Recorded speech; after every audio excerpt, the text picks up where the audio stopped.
Assalamualaikum warahmatullahi wabarakatuh. Oke, sebelum dilanjut ceritanya seperti biasa bantu dulu tekan tombol like dan berkomentar Tuan dan Nana. Terima kasih sesudah dan sebelum. Bab 1069 Go King Zong yang tak tahu malu di kaki gunung. Zhao Mengchen, apakah kamu ingin bekerja sama secara aktif atau kamu ingin aku bersikap kasar? Go King Zong mencibir, matanya menggoda, menatap Zhao Mengchen di depannya. Dia merasa seolah-olah semua hartanya sudah terkumpul di sakunya, dan dia tidak lagi menaruh simpati padanya. Sudah puluhan tahun, dia telah menunggu dengan sabar selama 15 tahun, dari masa keemasannya hingga sekarang dengan rambut yang sudah memutih. Namun ia tidak mendapatkan apa-apa, malah dianggap sebagai monyet. Melihat Zhao Mengchen lagi, dia masih anggun dan menawan, memberi orang godaan tak terbatas. Apalagi dengan wajah ovalnya yang indah dan mata besarnya yang berair, tak seorang pun akan meragukan bahwa dia baru berusia 20 tahun. Cantik sekali, dia terlihat sangat menawan, dengan pesona wanita yang dewasa. Meskipun Go King Zong telah melihat wanita yang tak terhitung jumlahnya, dia tetap sangat mencintai Zhao Mengchen di dalam hatinya. Mengapa wanita seperti ini harus menjadi milik Ji Guanghui? Mengapa wanita seperti ini menjadi tunangan King Chang? Apa bedanya aku dengan King Chang? Apa bedanya aku dengan Ji Guanghui? Mengira dirinya bukan apa-apa di hadapan kedua lelaki dalam kehidupan Zhao Mengchen, hatinya pun merasa makin cemas dan sakit hati. Jadi pada saat ini, Ji Guanghui hanya ingin segera memiliki Zhao Mengchen dan menjadikannya wanitanya. Namun, Go King Zong, aku mengajakmu jalan-jalan di pantai. Aku ingin bersikap romantis denganmu, tetapi kamu malah melakukannya di kaki gunung. Aku benar-benar membencimu. Pikiranmu sangat kotor. Zhao Mengchen juga menanggapi dengan wajah penuh ejekan dan sarkasme. Hahaha. Go King Zong tertawa dingin. Zhao Mengchen, kita sudah bersama selama hampir seumur hidup. Apakah aku tidak tahu apa yang sedang kamu pikirkan? Bagaimana menurutmu? Kurasa pikiranmu terlalu banyak. Apa kau masih berpikir kau tidak sebaik wanita sepertiku? Zhao Mengchen mencibir. Anda sengaja mengatur agar semua orang di perusahaan pergi sehingga gedung kosong. Lalu Anda meminta saya pergi ke pantai. Bukankah Anda ingin melompat ke laut pada saat kritis sehingga bahan peledak di tubuh saya tidak bekerja? Zhao Mengchen diam-diam mengutuk Go King Zong dalam hatinya karena licik, karena dia ternyata bisa melihat semuanya. Tetapi, kamu benar-benar imajinatif. Kamu harus menjadi ilmuwan dan menciptakan sesuatu. Kamu harus. Aku harus menjatuhkanmu sekarang juga dan menjadikanmu wanitaku. Setelah Go King Zong selesai berbicara, dia mengulurkan tangan untuk meraih pakaian kopilot Zhao Mengchen. Zhao Mengchen sedikit cemas. Dia awalnya ingin menunda waktu dan menunggu Ji Fei datang menyelamatkannya. Tetapi dia tidak menyangka Go King Zong akan langsung mengambil tindakan. Wah, secara naluriah dia mengangkat tangannya dan menamparkan wajahnya. 5 sidik jari yang jelas tertinggal di wajah Go King Zong. Darah langsung mengalir keluar dari sudut mulut Go King Zong, dan pipinya membengkak dengan kecepatan yang terlihat oleh mata telanjang. Tamparan itu sangat tiba-tiba dan tak terduga. Go King Zong sama sekali tidak menduganya, jadi dia dipukul. Hal ini juga membuat Go King Zong sangat marah. Hahaha, Go King Zong tertawa marah, lalu menyeka darah dari sudut mulutnya dengan jari telunjuk kanannya. Ekspresi membunuh muncul di wajahnya. Zhao Mengchen, itu kau. Jika itu orang lain, aku akan membunuhnya hari ini. Ayo, bunuh aku. Zhao Mengchen juga sedikit bersemangat dan berteriak keras. Dia lebih baik mati daripada membiarkan Go King Zong memiliki tubuhnya. Tubuhnya hanya milik Ji Guanghui. Go King Zong tentu saja tahu apa yang dipikirkan Zhao Mengchen, dan ada seringai di matanya. Jangan khawatir, Aku tidak sebodoh itu, dan aku tidak akan benar-benar membunuhmu, karena aku masih ingin memilikimu. Haha, Gu Qingzong tertawa terbahak-bahak dan menjadi semakin acuh tak acuh. Dengan desiran, dia mengangkat tangannya dan merobek kancing kemeja Zhao Mengchen, memperlihatkan sebagian besar kulit putih salju. Gu Qingzong, kau benar-benar binatang buas, aku wanita Ji Guanghui. Sambil berteriak, Zhao Mengchen mencoba memukul Gu Qingzong lagi, tetapi gagal. Memangnya kenapa kalau aku wanita Ji Guanghui, aku hanya ingin meniduri Ji Guanghui, dan aku hanya ingin Ji Fei punya ayah lain. Gu Qingzong meraung dan menjerit, wajahnya penuh amarah dan dingin yang ganas, dan dia menerkam ke arah Zhao Mengchen. Sialan, kenapa kau tidak keluar dan menyelamatkanku? Zhao Mengchen tiba-tiba berteriak keras. Gu Qingzong tercengang, siapa yang akan menyelamatkanmu? Aku melihat sekeliling, tetapi di mana ada seseorang. Mengetahui bahwa Zhao Mengchen sedang mengulur waktu, dia mencibir, tidak ada gunanya bagi siapapun untuk menyelamatkanmu sekarang. Kamu harus menjadi wanitaku. Dia menerkam Zhao Mengchen lagi. Zhao Mengchen menghindar dan mencoba membuka pintu mobil untuk melarikan diri. Tetapi pintunya terkunci dan tidak dapat segera dibuka. Ketika dia mencoba membukanya untuk kedua kalinya, Gu Qingzong meraih tangannya dan berkata, Zhao Mengchen, kamu telah membuatku memikirkanmu sepanjang hidupku. Hari ini, akhirnya aku bisa mencicipimu dan memilikimu. Haha, Gu Qingzong berpikir bahwa impiannya selama ini akan segera terwujud. Meskipun metodenya tidak bagus, dia tetap gembira di dalam hatinya. Aduh, Gu Qingzong, kamu bukan laki-laki, kamu tidak sebaik Qing Chang. Gu Qingzong yang awalnya bersemangat, terdiam, wajahnya menunjukkan rasa sakit yang tak terlukiskan, penuh kekecewaan dan kemarahan. Tidak mungkin, Qing Chang tidak ada apa-apanya, Qing Chang tidak ada apa-apanya, bagaimana mungkin Qing Chang bisa dibandingkan denganku?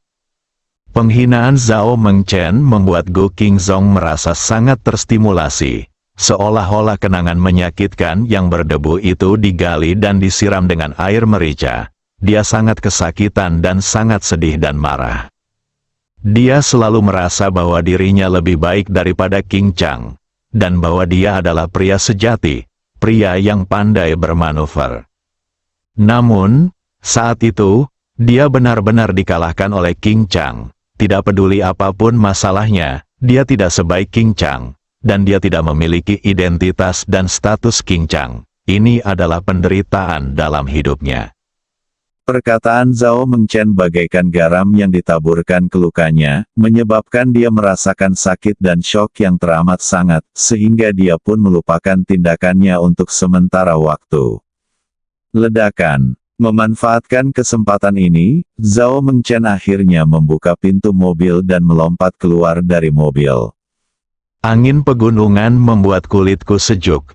Zhao Mengchen membenci Gu Qingzong dalam hatinya. Meskipun dia dan Ji Guanghui telah mengalami perubahan keluarga dalam hidupnya, dia selalu sangat mulia. Dia hampir dilecehkan oleh Gu Qingzong. Dia benar-benar marah dan tertekan. Dia menahan amarahnya, berbalik dan berlari ke arah asalnya. Gu Qingzong bereaksi pada saat ini dan dengan cepat membuka pintu mobil untuk mengejarnya. Melihat Gu Qingzong berlari sangat cepat dan dia tidak bisa berlari dengan sepatu hak tingginya, Zhao Mengchen melepasnya dan berlari tanpa alas kaki. Meskipun wajah Gu Qingzong dipenuhi dengan kemarahan, dia mencibir, Zhao Mengchen, kamu tidak bisa lari hari ini, kamu milikku. Begitu kata-kata itu terucap, orang-orang bergerak. Tubuhnya telah tiba di depan Zhao Mengchen, menghalangi jalannya. Tatapan mata Zhao Mengchen dingin. Gu Qingzong, apakah kamu percaya bahwa aku akan mati sekarang? Desir, Zhao Mengchen mengeluarkan pisau lipat dari saku celananya dan menggantungkannya langsung di lehernya. Dia tidak bisa mengeluarkannya saat sedang duduk di dalam mobil. Mati, bagus, lagi pula, Kau tidak akan menyukaiku saat kau masih hidup, jadi lebih baik mati saja. Jika kau mati sekarang, aku yakin Ji Fei akan sangat sedih, dan Xiao Hongyan akan sangat senang, dan tidak akan ada yang bisa menandingi Ji Guanghui lagi. Ketika Zhao Mengchen mendengar ini, tubuhnya gemetar dan dia tampak ragu-ragu. Dia merasakan sakit di pergelangan tangannya. Gu Qingzong telah meraih tangannya yang memegang pisau. Dia mengerahkan kekuatan tiba-tiba, dan pisau itu menjauh dari lehernya lalu jatuh.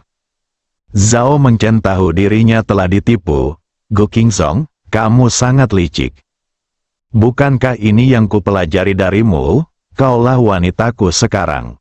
Haha, Gu Qingzong tertawa keras, menarik tangan Zhao Mengchen yang dipegangnya, dan langsung menariknya ke dalam pelukannya. Bab 1070 kamu salah. Zhao Mengchen benar-benar cemas sekarang. Baru saja dia punya ide bahwa dia bisa bunuh diri untuk mempertahankan kepolosannya. Tetapi sekarang dia menyadari bahwa dirinya hanyalah seorang yang lemah di hadapan Gu Qingzong. Dia hanyalah seorang wanita lemah yang tidak memiliki kekuatan untuk melawan dan tidak dapat melawan sama sekali. Saat dia ingin melawan lagi, Gu Qingzong sudah memeluknya. Haha, ini sudah lama sekali. Akhirnya aku menemukanmu. Gu Qingzong berteriak sambil tertawa liar, kasar. Zhao Mengchen menggigit lengan Gu Qingzong, tetapi bagaimana mungkin dia menggigitnya? Gu Qingzong menghindar dengan mudah dan kemudian meraih pakaian Zhao Mengchen lagi. Qincang, apakah kamu sudah mati? Selamatkan aku. Zhao Mengchen tidak menggigit apapun dan berteriak liar karena cemas. Ketika Gu Qingzong mendengar Qincang, tubuhnya terhenti dan dia melihat sekelilingnya dengan waspada. Zhao Mengchen juga bersemangat. Tiba-tiba dia mengerahkan tenaga, melepaskan diri dari tangan Gu Qingzong lagi dan melarikan diri. Gu Qingzong melihat sekeliling, tetapi di mana Qincang? Aku tahu aku telah tertipu lagi. Marah, Zhao Mengchen, aku akan membunuhmu hari ini. Wus wus wus, dengan 3 langkah berturut-turut, dia menghentikan Zhao Mengchen lagi setelah dia berlari sejauh 5 atau 6 meter. Tanpa memberi Zhao Mengchen waktu untuk bereaksi, dia langsung menarik Zhao Mengchen ke dalam pelukannya. Zhao Mengchen sedikit putus asa saat ini, tetapi tetap tenang. Qincang, apakah kamu tidak akan menyelamatkanku? Zhao Mengchen berteriak lagi. Haha, kau menggunakan Qincang untuk menipuku lagi. Apa kau pikir aku akan percaya? Bagaimana dengan Qincang? Kenapa kamu tidak mengatakan bahwa itu adalah Ji Guanghui? Qincang itu pecundang yang tidak berguna. Tunangannya menikah dengan orang lain dan punya anak dengannya. Tapi dia tidak bereaksi sama sekali dan malah kabur pada akhirnya. Apa haknya untuk memilikimu? Untung saja dia tidak datang. Kalau dia datang, aku akan membuatnya malu dan marah sehingga dia akan mati sendiri. Gu Qingzong tertawa dan meraung liar, sementara tangannya masih meraih celana dalam Zhao Mengchen. Zhao Mengchen merasa patah semangat. Apakah benar-benar mustahil bagiku untuk lepas dari cengkeramannya? Apakah benar kalau keperawananku tidak mungkin bisa dipertahankan? Dia bahkan bisa mati sekarang. Tetapi intinya adalah Gu Qingzong tidak memberinya kesempatan untuk mati sama sekali. Apakah dia tidak memiliki kemampuan untuk mati sama sekali? Wajah Zhao Mengchen menjadi pucat. Dia berusia hampir 50 tahun dan sudah memiliki seorang putra dan seorang menantu perempuan. Tetapi dia tidak menyangka akan mengalami hal seperti itu. Air mata penghinaan mengalir, melihat Zhao Mengchen akhirnya takut menangis.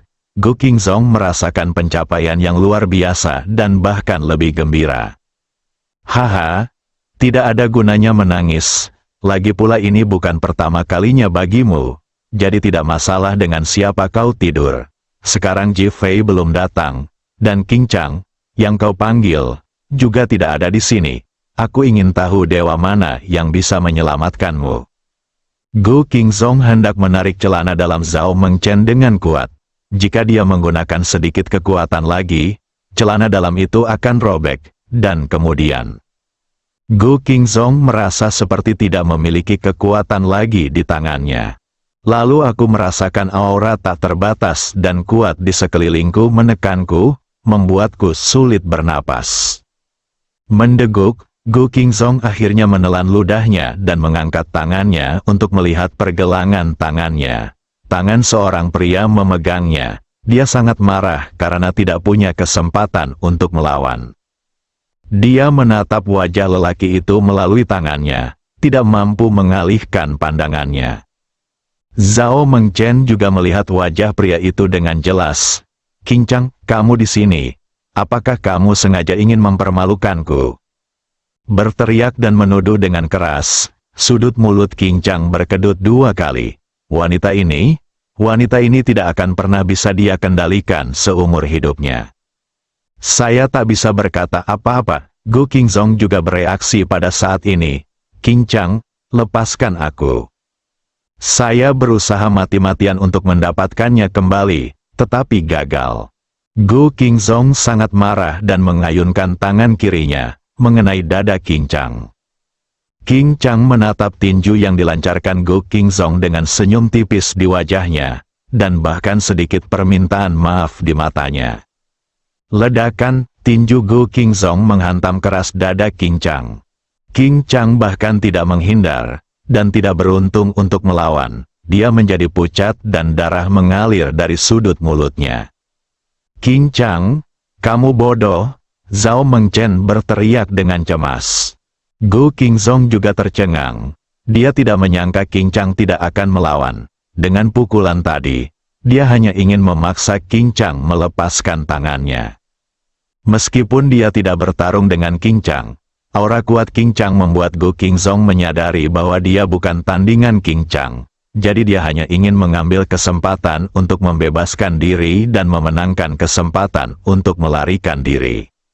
Lagi pula, Jifei akan segera tiba, dan jika dia melihatku mempermalukan ibunya seperti ini, dia pasti akan marah besar.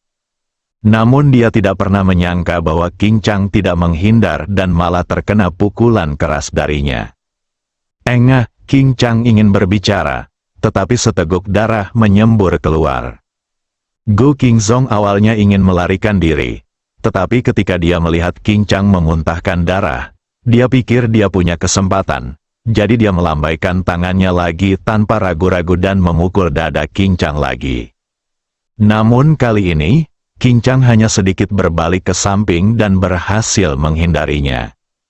Pada saat yang sama, dia akhirnya menarik napas dan berkata, "Gu Qingzong, pukulan tadi telah memutuskan persahabatan di antara kita." Wah, dia tiba-tiba mengerahkan tenaga dan melepaskan tangan Gu Qingzong. Gu Qingzong terhuyung dan hampir terjatuh. Dia dengan marah mengusap pergelangan tangannya yang sakit dan menatap Qingchang. "Mengapa kamu ada di sini?" Mendengar pertanyaan ini, Qingchang sedikit bingung dan tanpa sadar menatap Zhao Mengchen. Zhao Mengchen buru-buru membetulkan pakaiannya sebaik mungkin. Tetapi beberapa pakaian dalamnya masih terbuka.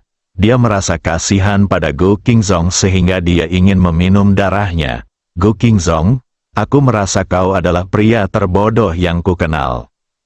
Gu Qingzong, yang awalnya perhatiannya tertuju pada Qingchang, berubah pucat saat mendengar omelan Zhao Mengchen. "Apa yang kau katakan?" Tangannya terkepal, penuh amarah. "Jika bukan karena Qingchang, bagaimana aku bisa melarikan diri dari villa? Jika bukan karena Qingchang, mengapa gedung Chen Fei Group tidak meledak?" Setelah Zhao Mengchen selesai berbicara, dia menatap Qingchang. Gu Qingzong juga menatap Qingchang. "Jadi kaulah yang menyebabkan semua masalah ini." Ekspresi rumit terpancar di mata Qingchang saat dia menatap Zhao Mengchen. "Kamu masih sangat pintar. Akui saja, orang yang memanggil Zhao Mengchen dan Jifei adalah Qingchang." Alasan mengapa gedung Chen Fei Group tidak meledak adalah karena Qingchang menghancurkan bahan peledak yang terkubur. Kalau tidak, Bagaimana mungkin gedung itu tidak meledak jika Ji Fei memotong kabel yang salah? Zhao Mengchen tercengang. Dia hanya menebak, tetapi dia tidak menyangka itu benar. Namun dia tetap berkata dengan arogan, "Omong kosong, aku tidak pikun. Apakah aku akan menjadi bodoh? Namun kamu, Gu Qingzong bodoh. Tetapi kamu begitu bodohnya sehingga kamu benar-benar membiarkan dia menyakitimu seperti ini." Sambil berteriak dia berbalik mencari sepatunya. Pada saat ini, dia tidak lagi merasakan kegugupan seperti yang selama ini dia rasakan, dan tampak seperti wanita yang mempesona lagi. Ada sedikit ketidakberdayaan di mata Qing Chang, tetapi dia tetap mengangguk setuju. Karena apa yang dikatakan Zhao Mengchen memang benar, dia memang orang bodoh. Kalau tidak, kenapa dia masih mau berada di sisi Zhao Mengchen dan putranya? Hahaha, Qing Chang, kamu benar-benar bodoh. Ji Guanghui selingkuh dan merebut tunanganmu. Tapi kamu masih ingin menyelamatkan Zhao Mengchen. Kamu adalah orang paling bodoh di dunia. Sudut mulut Qing Chang berkedut, dan ekspresi rumit muncul di wajahnya. Tepat pada saat itu, tiba-tiba terdengar deru mesin mobil. Lalu berhenti. Kamu salah, Qing Chang adalah orang yang menopang langit. Suara Ji Fei terdengar di belakang Qing Chang. Tubuh harimau Qing Chang bergetar, dan hatinya terbakar panas. Bersambung.